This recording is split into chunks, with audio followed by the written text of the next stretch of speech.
विस्तृत निवेदन दिलं होतं. त्यामध्ये सगळे मुद्दे आता जे 13 मुद्दे मांडलेले होते, काही त्यांचा अहवाल आलेला आहे की लिखित स्वरूपात द्यावं म्हणून 11 डिसेंबरला सुद्धा आम्ही एक अर्ज आपल्या समोर सादर केलं होतं जिल्हाधिकारी आणि जिल्हा याच्यासाठी.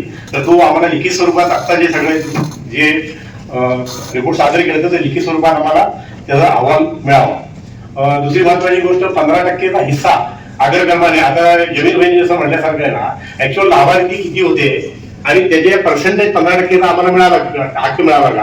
आता ते अग्रणी बँकेचे प्रमुख बोलताना 23% हक्क दिला, खूप चांगली गोष्ट आहे. 15% पाहिजे होता आम्हाला, तुम्ही जास्त दिला.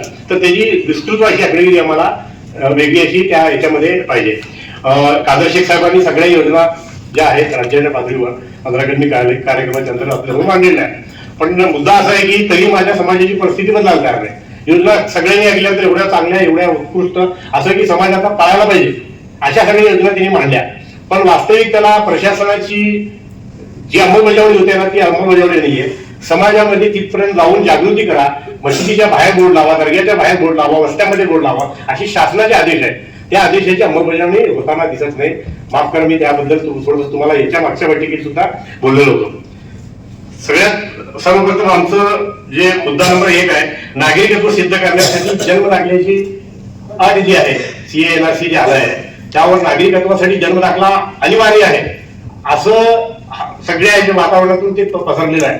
त्यामुळे त्याच्यातून 10,000 5,000 भ्रष्टाचार होतोय. जन्म दाखला मिळवण्यासाठी सगळ्यांची लाईन लागलेली आहे. वास्तविक पाहता नागरिकत्व अधिनियम 1955 अंतर्गत 2009 सिटीजन्स रूल जाहीर झालेले आहेत. त्यामध्ये जन्म दाखला हा अनिवार्य पुरावा नाही असं म्हणणं आहे. हायकोर्ट आणि सुप्रीम कोर्टाचे सुद्धा निर्णय झाले जन्म दाखल्यावर नागरिकत्व सिद्ध होत नाही म्हणून. मग अशा परिस्थितीमध्ये शासनाने त्याला ग्राह्य नसल्याचं एक स्पष्ट परिपत्रक तुम्ही पारित करावं म्हणून आम्ही ऑक्टोबरमध्ये जिल्हाधिकाऱ्यांना पत्र दिलं. जिल्हा नियोजन अधिकाऱ्यांच्या सुद्धा आलाय का नाही माहित नाही मला, पण ते पत्र आम्ही दोन्हीकडे दिलेलं होतं. तर त्या पत्रानुसार नागरिकत्व सिद्ध करण्यासाठी काय लागतं हे तुमचंही प्रशासनाला लोड उगाच वाढत आहे. हजारो प्रकरण महानगरपालिकेच्या जन्म मृत्यू नोंदणीकडे प्रलंबित आहेत. तहसीलदारांना बाकीच्या प्रशासनाच्या ज्या महसूलच्या सुनावण्या घ्यायसाठी वेळ नाहीये. अशा परिस्थितीत ते जन्म दाखल्याचे निर्णय घेण्यासाठी दिले. तर त्या बाबतीत थोडं स्पष्टपणे निर्देश आम्हाला देण्यात आहेत. सगळ्यात को एज्युकेशनचं एक कायदा मंजूर झाला परवा.